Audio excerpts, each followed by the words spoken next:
Hey, this video is all about groups and how groups relate to your page. Now, I don't really have a script for today. I'm going for it because I'm onboarding a new client tomorrow and I want to have this information available. So forgive me as we jump into this with both feet. But this is my page. This is not a group. This is a page. And once you add a group to your page, it unlocks a whole new level of Facebook. And it gives you a really good opportunity to do client prospecting. And I'm going to show you how. So ride with me here over to where it says groups on your page. Over here on the top, these are groups that my page owns, and these are all groups that I have joined as my page. So these are like sleeper cells. I know it's crazy.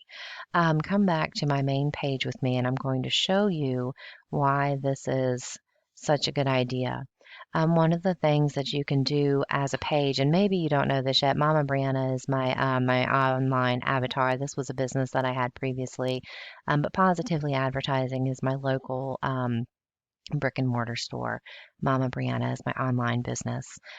So this is my Facebook page, and as an owner of groups, when you have a Facebook page, you have the unique privilege of being able to speak directly into groups that you're a member of as your page. So your page can add itself to other groups, community groups, and you can talk into the group as your business.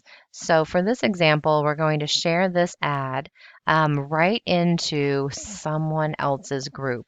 Is it scandalous? Maybe, but we're going to do it anyway. So we're going to share this right into this group as our business entity.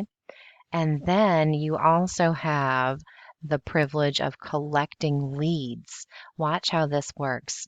This is a group that is not my group. Oops, I didn't mean to open the picture.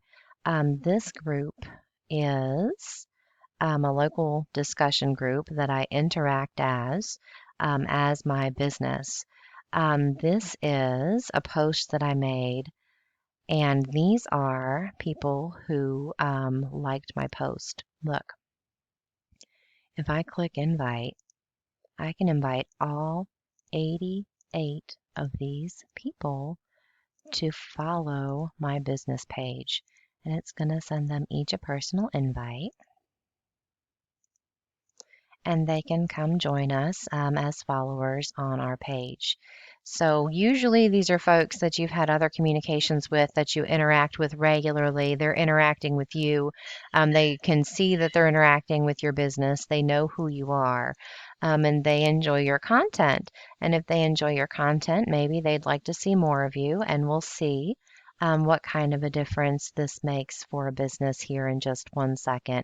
I actually have decided I think this is going to be a two-part series, and this might be where this lesson ends, but I want you to remember you need good quality content in your groups to keep it active and engaged, and that's going to be step 2, but this is just a quick video on why it's important that your Facebook page host groups, because it gives you the unique opportunity to speak directly into groups as your business entity. Thank you for listening, and I hope you have a great day.